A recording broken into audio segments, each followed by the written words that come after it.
का पा रहे हैं क्योंकि इस समय प्रधानमंत्री मोदी मन की बात के कार्यक्रम के जरिए देश को संबोधित कर रहे हैं। आपको सीधे ले चलते हैं। हमारी आस्था का प्रकृति से कितना गहरा जुड़ाव है। इस पूजा के जरिए हमारे जीवन में सूर्य के प्रकाश का महत्व समझाया गया है। साथ ही ये संदेश भी दिया गया है कि उतार चढ़ाव जीवन का अभिन्न हिस्सा है। इसलिए हमें हर परिस्थिति में एक समान भाव रखना चाहिए। छठ मैया की पूजा में भांति भांति के फलों और ठेकुआ का प्रसाद चढ़ाया जाता है। इसका व्रत भी किसी कठिन साधना से कम नहीं होता। छठ पूजा की एक और खास बात होती है कि इसमें पूजा के लिए जिन वस्तुओं का इस्तेमाल होता है उसे समाज के विभिन्न लोग मिलकर तैयार करते हैं। इसमें बांस की बनी टोकरी या सुपली का उपयोग होता है। मिट्टी के दियों का अपना महत्व होता है। इसके जरिए चने की पैदावार करने वाले किसान और बतासे बनाने वाले छोटे उद्यमियों का समाज में महत्व स्थापित किया गया है। इनके सहयोग के बिना छठ की पूजा संपन्न ही नहीं हो सकती।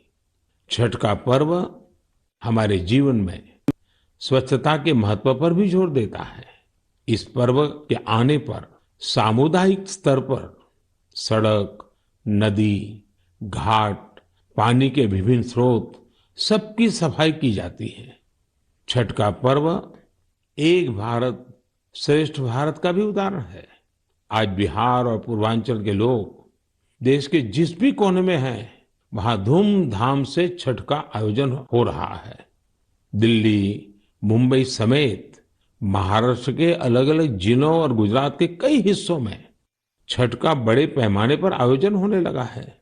मुझे तो याद है पहले गुजरात में उतनी छठ पूजा नहीं होती थी, लेकिन समय के साथ आज करीब करीब पूरे गुजरात में छठ पूजा के रंग नजर आने लगे हैं। ये देखकर मुझे भी बहुत खुशी होती है। आजकल हम देखते हैं विदेशों से भी छठ पूजा की कितनी भव्य तस्वीरें आती हैं। यानी भारत की समृद्ध विरासत, हमारी आस्था दुनिया के कोने कोने में अपनी पहचान बढ़ा रही है।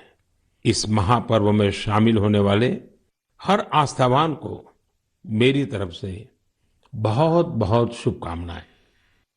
मेरे प्यारे देशवासियों, अभी हमने पवित्र छठ पूजा की बात की, भगवान सूर्य की उपासना की बात की। तो क्यों न सूर्य उपासना के साथ साथ आज हम उनके वरदान की भी चर्चा करें। सूर्य देव का ये वरदान है सौर ऊर्जा, सोलर एनर्जी। आज एक ऐसा विषय है जिसमें पूरी दुनिया अपना भविष्य देख रही है। और भारत के लिए तो सूर्यदेव सदियों से उपासना ही नहीं, जीवन पद्धति के भी केंद्र में रह रहे हैं। भारत आज अपने पारंपरिक अनुभवों को आधुनिक विज्ञान से जोड़ रहा है। तभी आज हम सौर ऊर्जा से बिजली बनाने वाले सबसे बड़े देशों में शामिल हो गए हैं। सौर ऊर्जा से कैसे हमारे देश के गरीब और मध्यम वर्ग के जीवन में बदलाव आ रहा है, वो भी अध्ययन का विषय है। तमिलनाडु में कांचीपुरम में एक किसान है, थिरु के एजिलन।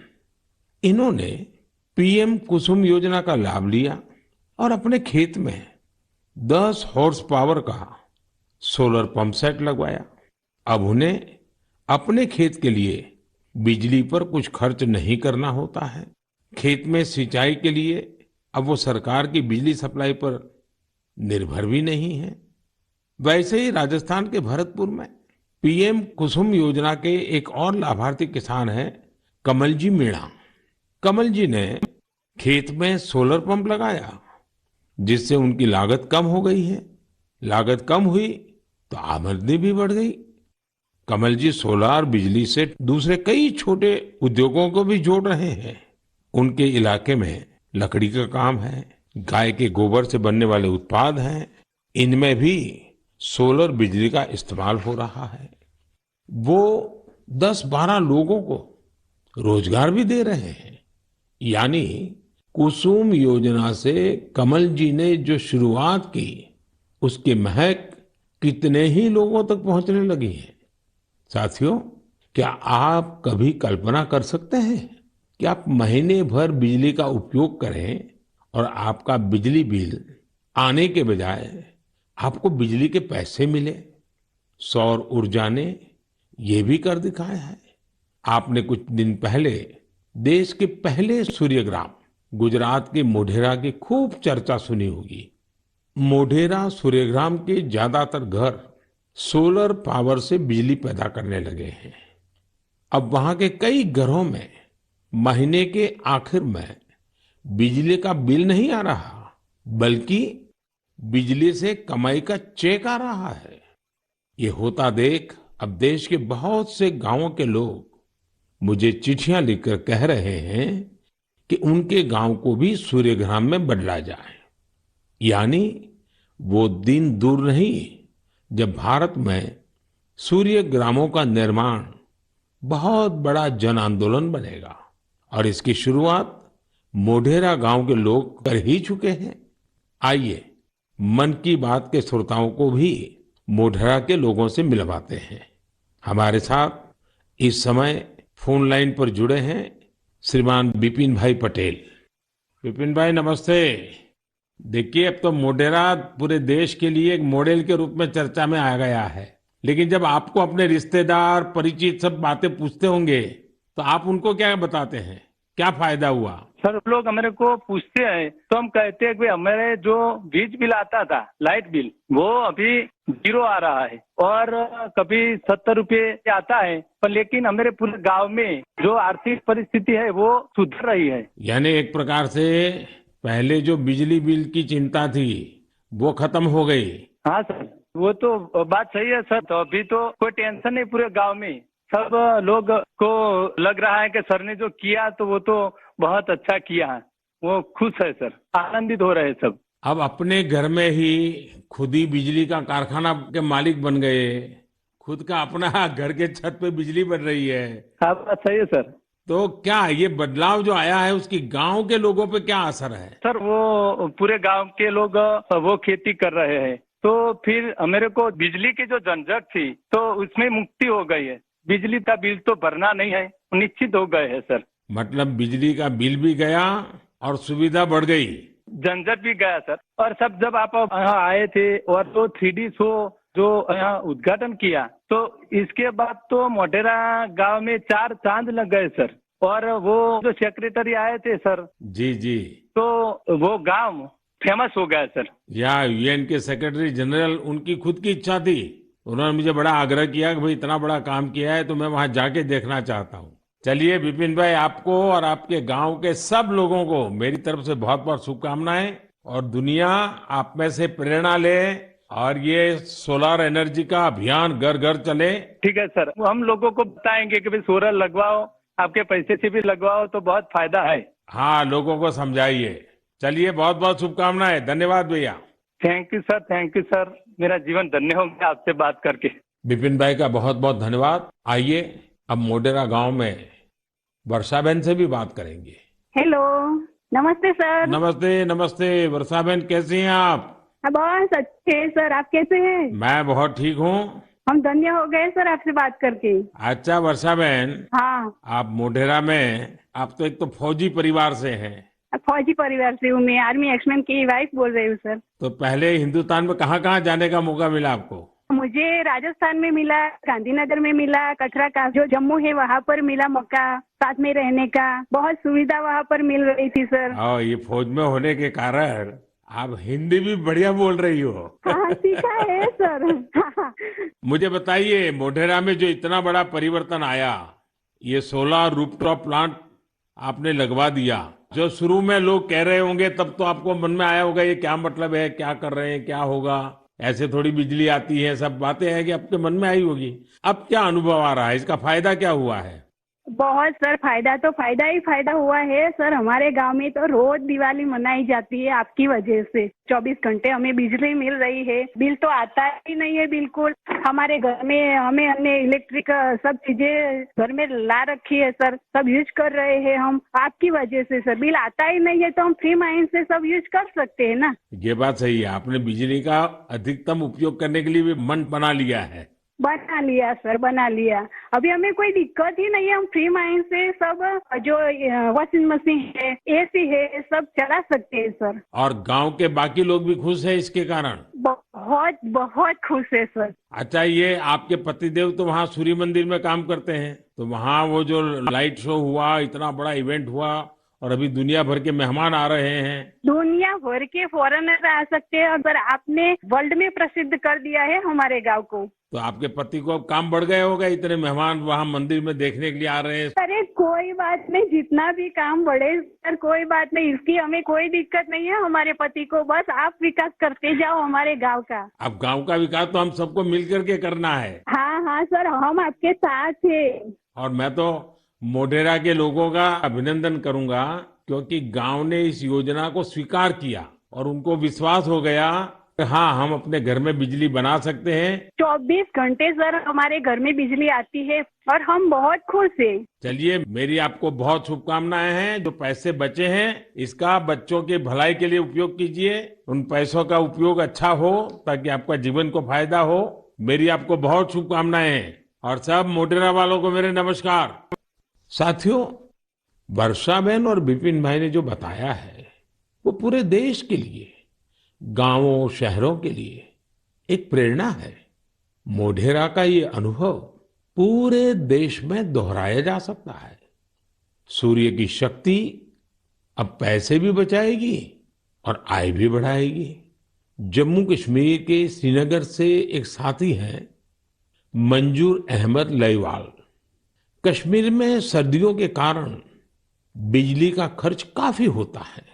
इसी कारण मंजूर जी का बिजली का बिल भी 4,000 रुपये से ज्यादा आता था। लेकिन जब से मंजूर जी ने अपने घर पर सोलर रूफटॉप प्लांट लगवाया है, उनका खर्च आधे से भी कम हो गया है। ऐसे ही ओडिशा की एक बेटी कुन्नी देवरी सौर ऊर्जा को अपने साथ साथ दूसरी महिलाओं के रोजगार का माध्यम बना रही है। कुन्नी ओडिशा के केंदुझर जिले के करदापाल गांव में रहती है। वो आदिवासी महिलाओं को सोलर से चलने वाली रीलिंग मशीन पर सिल्क की कताई की ट्रेनिंग देती है।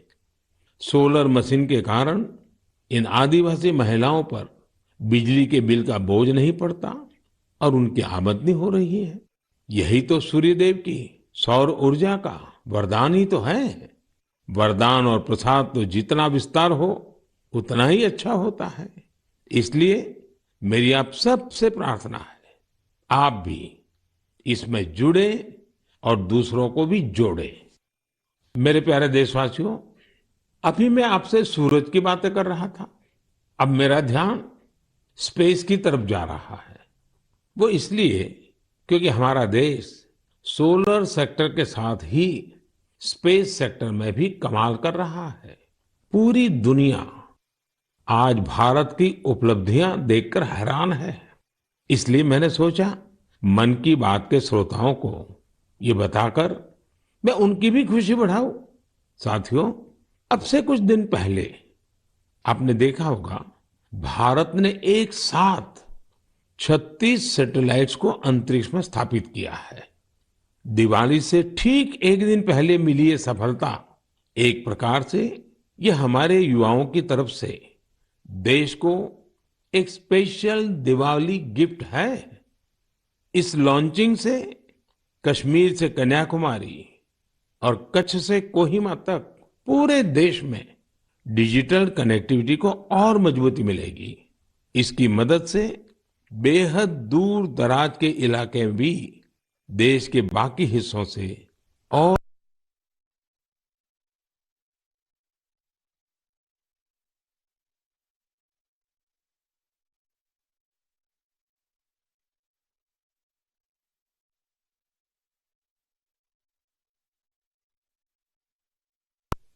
जब भारत को क्रायोजेनिक रॉकेट टेक्नोलॉजी देने से मना कर दिया गया था, लेकिन भारत के वैज्ञानिकों ने ना सिर्फ स्वदेशी टेक्नोलॉजी विकसित की, बल्कि आज इसकी मदद से एक साथ दर्जनों सैटेलाइट्स अंतरिक्ष में भेज रहा है।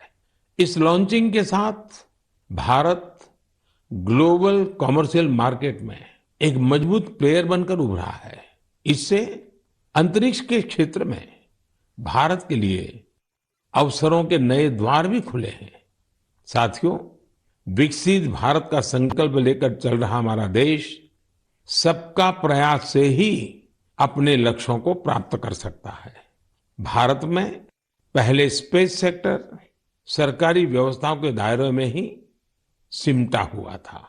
जब ये स्पेस सेक्टर भारत के युवाओं के लिए, भारत के प्राइवेट सेक्टर के लिए खोल दिया गया, तब से इसमें क्रांतिकारी परिवर्तन आने लगे हैं। भारतीय इंडस्ट्री और स्टार्टअप्स इस क्षेत्र में नए नए इनोवेशंस और नई नई टेक्नोलॉजी लाने में जुटे हैं। विशेषकर इन स्पेस के सहयोग से इस क्षेत्र में बड़ा बदलाव होने जा रहा है। इन स्पेस के जरिए गैर सरकारी कंपनियों को भी अपने पेलोड्स और सैटेलाइट लॉन्च करने की सुविधा मिल रही है। मैं अधिक से अधिक स्टार्टअप्स और इनोवेटर्स से आग्रह करूंगा कि वे स्पेस सेक्टर में भारत में बन रहे इन बड़े अवसरों का पूरा लाभ उठाएं। मेरे प्यारे देशवासियों, जब स्टूडेंट्स की बात आए, युवा शक्ति की बात आए, नेतृत्व शक्ति की बात आए, तो हमारे मन में घिसी पीटी पुरानी बहुत सारी धारणाएं घर कर गई है। कई बार हम देखते हैं कि जब स्टूडेंट पावर की बात होती है तो इसको छात्र संघ चुनावों से जोड़कर उसका दायरा सीमित कर दिया जाता है, लेकिन स्टूडेंट पावर का दायरा बहुत बड़ा है, बहुत विशाल है। स्टूडेंट पावर भारत को पावरफुल बनाने का आधार है। आखिर आज जो युवा है वही तो भारत को 2047 तक लेकर जाएंगे। जब भारत शताब्दी मनाएगा, युवाओं की ये शक्ति, उनकी मेहनत, उनका पसीना, उनकी प्रतिभा भारत को उस ऊंचाई पर लेकर जाएगी जिसका संकल्प देश आज ले रहा है। हमारे आज के युवा जिस तरह देश के लिए काम कर रहे हैं, नेशन बिल्डिंग में जुट गए हैं, वो देखकर मैं बहुत भरोसे से भरा हुआ हूं। जिस तरह हमारे युवा हैकेथॉन्स में प्रॉब्लम सॉल्व करते हैं, रात रात भर जाकर घंटों काम करते हैं, वो बहुत ही प्रेरणा देने वाला है। बीते वर्षों में हुए हैकेथॉन्स ने देश के लाखों युवाओं ने मिलकर बहुत सारे चैलेंजेस को निपटाया है, देश को नए सॉल्यूशन दिए हैं। साथियों, आपको याद होगा मैंने लाल किले से जय अनुसंधान का आह्वान किया था। मैंने इस दशक को भारत का टेकेड बनाने की बात भी कही थी। मुझे ये देखकर बहुत अच्छा लगा, इसकी कमान हमारी आईआईटीज के स्टूडेंट्स ने भी संभाल ली है। इसी महीने 14-15 अक्टूबर को सभी 23 आईआईटीज अपने इनोवेशंस और रिसर्च प्रोजेक्ट को प्रदर्शित करने के लिए पहली बार एक मंच पर आए। इस मेले में देश भर से चुनकर आए स्टूडेंट्स और रिसर्चर्स, उन्होंने 75 से अधिक बेहतरीन प्रोजेक्ट्स को प्रदर्शित किया। Health care, agriculture, robotics, semiconductors, 5G communications, ऐसी ढेर सारी थीम्स पर ये प्रोजेक्ट बनाए गए थे। वैसे तो ये सारे ही प्रोजेक्ट एक से बढ़कर एक थे, लेकिन मैं कुछ प्रोजेक्ट्स के बारे में आपका ध्यान आकर्षित करना चाहता हूं।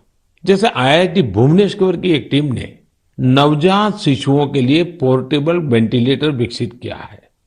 ये बैटरी से चलता है और इसका उपयोग दूर दराज के क्षेत्रों में आसानी से किया जा सकता है। ये उन बच्चों का जीवन बचाने में बहुत मददगार साबित हो सकता है जिनका जन्म तय समय से पहले हो जाता है। इलेक्ट्रिक मोबिलिटी हो, ड्रोन टेक्नोलॉजी हो, 5G हो, हमारे बहुत सारे छात्र इनसे जुड़ी नई टेक्नोलॉजी विकसित करने में जुटे हैं। कई सारी IITs मिलकर एक बहुभाषक प्रोजेक्ट पर भी काम कर रही है, जो स्थानीय भाषाओं को सीखने के तरीके को आसान बनाता है। ये प्रोजेक्ट नई राष्ट्रीय शिक्षा नीति को, उन लक्ष्यों को प्राप्ति में भी बहुत मदद करेगा। आपको ये जानकर भी अच्छा लगेगा कि IIT मद्रास और IIT कानपुर ने भारत के स्वदेशी 5G टेस्ट बेड को तैयार करने में अग्रणी भूमिका निभाई है।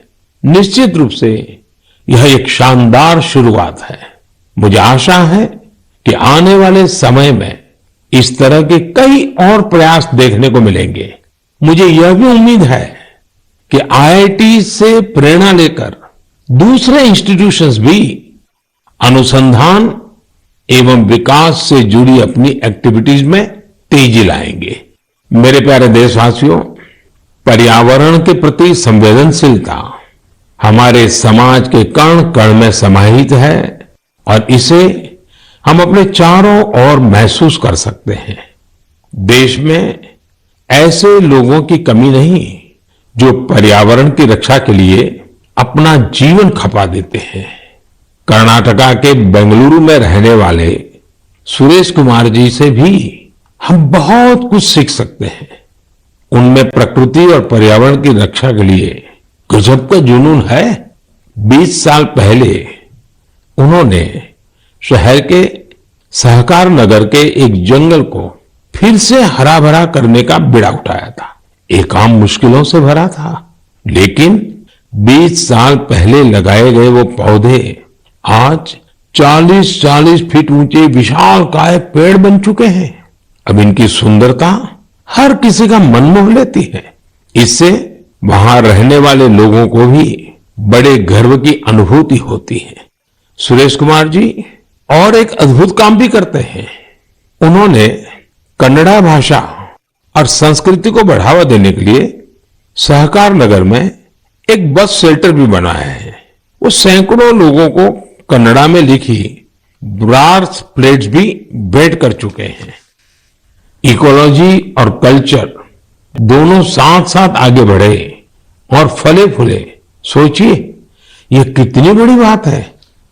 साथियों, आज इको फ्रेंडली लिविंग और इको फ्रेंडली प्रोडक्ट्स को लेकर लोगों में पहले से कहीं अधिक जागरूकता दिख रही है। मुझे तमिलनाडु के एक ऐसे ही दिलचस्प प्रयास के बारे में भी जानने का मौका मिला। ये शानदार प्रयास कोयम्बटूर के अनाईकट्टी में आदिवासी महिलाओं की एक टीम का है। इन महिलाओं ने निर्यात के लिए 10,000 eco friendly terracotta tea cup का निर्माण किया। कमाल की बात तो यह है कि टेराकोटा टी कप्स बनाने की पूरी जिम्मेदारी इन महिलाओं ने खुद ही उठाई। क्ले मिक्सिंग से लेकर फाइनल पैकेजिंग तक सारे काम स्वयं किए। इसके लिए इन्होंने प्रशिक्षण भी लिया था। इस अद्भुत प्रयास की जितनी भी प्रशंसा की जाए कम है। साथियों, त्रिपुरा के कुछ गांवों ने भी बड़ी अच्छी सीख दी है। आप लोगों ने बायो विलेज तो जरूर सुना होगा, लेकिन त्रिपुरा के कुछ गांव बायो विलेज 2 की सीढ़ी चढ़ गए हैं। बायो विलेज 2 में इस बात पर जोर होता है कि प्राकृतिक आपदाओं से होने वाले नुकसान को कैसे कम से कम किया जाए। इसमें विभिन्न उपायों से लोगों के जीवन स्तर को बेहतर बनाने पर पूरा ध्यान दिया जाता है। Solar energy, biogas, bee keeping और बायो फर्टिलाइजर, इन सब पर पूरा फोकस रहता है। कुल मिलाकर अगर देखें तो जलवायु परिवर्तन के खिलाफ अभियान को बायो विलेज 2 बहुत मजबूती देने वाला है। मैं देश के अलग अलग हिस्सों में पर्यावरण संरक्षण को लेकर बढ़ रहे उत्साह को देखकर बहुत ही खुश हूं। कुछ दिन पहले ही भारत में पर्यावरण की रक्षा के लिए समर्पित मिशन लाइफ को भी लॉन्च किया गया है। मिशन लाइफ का सीधा सिद्धांत है, ऐसी जीवन शैली, ऐसी लाइफस्टाइल को बढ़ावा जो पर्यावरण को नुकसान न पहुंचाए। मेरा आग्रह है कि आप भी मिशन लाइफ को जानिए, उसे अपनाने का प्रयास कीजिए। साथियों, कल 31 अक्टूबर को राष्ट्रीय एकता दिवस है। सरदार वल्लभ भाई पटेल जी की जन्म जयंती का पुण्य अवसर है। इस दिन देश के कोने कोने में रन फॉर यूनिटी का आयोजन किया जाता है। ये दौड़ देश में एकता के सूत्र को मजबूत करती है, हमारे युवाओं को प्रेरित करती है। अब से कुछ दिन पहले ऐसी ही भावना हमारे राष्ट्रीय खेलों के दौरान भी देखी है। जुड़ेगा इंडिया तो जीतेगा इंडिया, इस थीम के साथ राष्ट्रीय खेलों ने जहां एकता का मजबूत संदेश दिया, वहीं भारत की खेल संस्कृति को भी बढ़ावा देने का काम किया है। आपको यह जानकर खुशी होगी कि हम भारत में राष्ट्रीय खेलों का अब तक का सबसे बड़ा आयोजन था। इसमें 36 खेलों को शामिल किया गया, जिसमें 7 नई और 2 स्वदेशी स्पर्धा योगासन और मलखंब भी शामिल रही। गोल्ड मेडल जीतने में सबसे आगे जो 3 टीमें रही, वे हैं सर्विसेज की टीम, महाराष्ट्र और हरियाणा की टीम। इन खेलों में 6 नेशनल रिकॉर्ड्स और करीब करीब 60 नेशनल गेम्स रिकॉर्ड्स भी बने। मैं पदक जीतने वाले, नए रिकॉर्ड बनाने वाले, इस खेल प्रतियोगिता में हिस्सा लेने वाले सभी खिलाड़ियों को बहुत बहुत बधाई देता हूं। मैं इन खिलाड़ियों के सुनहरे भविष्य की कामना भी करता हूं। साथियों, मैं उन सभी लोगों की भी हृदय से प्रशंसा करना चाहता हूं जिन्होंने गुजरात में हुए राष्ट्रीय खेलों के सफल आयोजन में अपना योगदान दिया।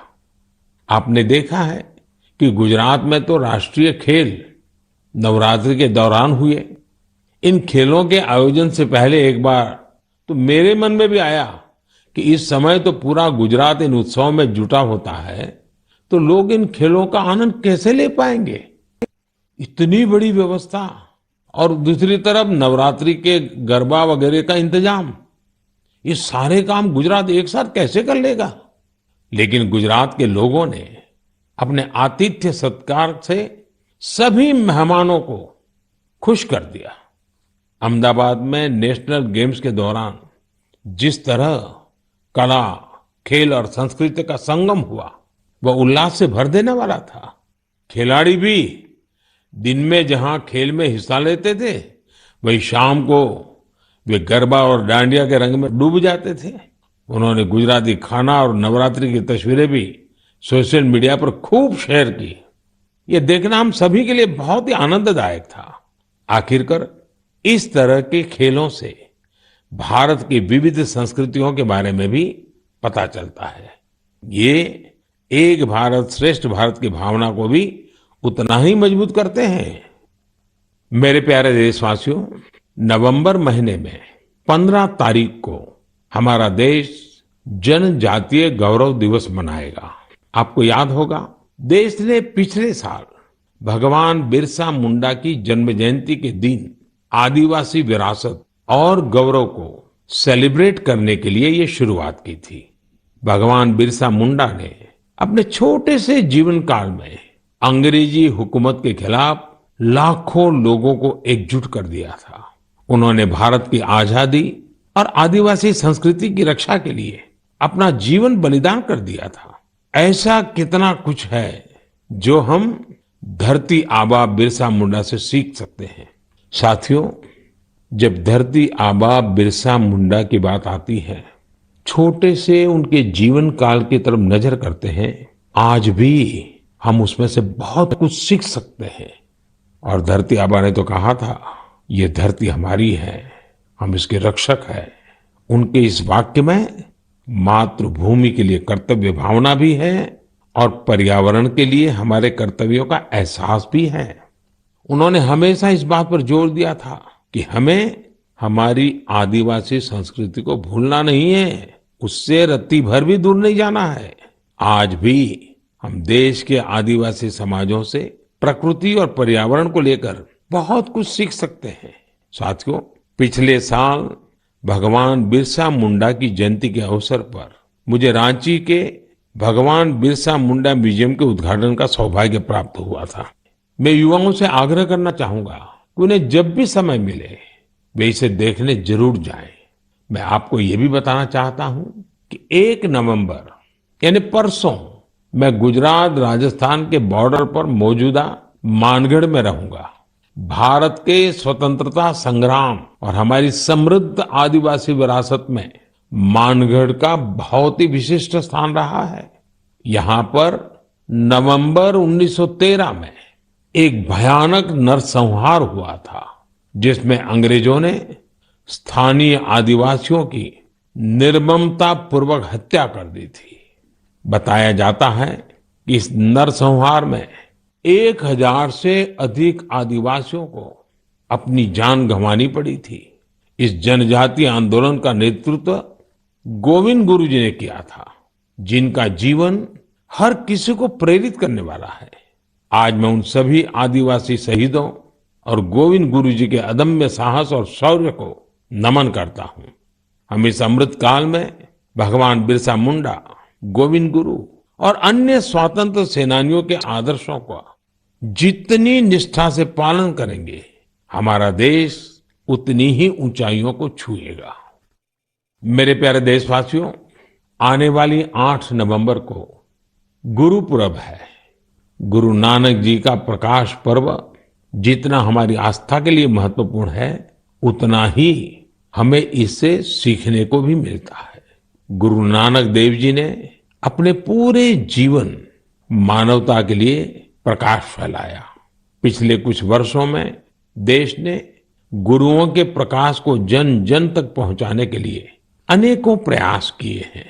हमें गुरु नानक देव जी का 550वां प्रकाश पर्व देश और विदेश में व्यापक स्तर पर मनाने का सौभाग्य मिला था। दशकों के इंतजार के बाद करतारपुर साहिब कॉरिडोर का निर्माण होना भी उतना ही सुखद है।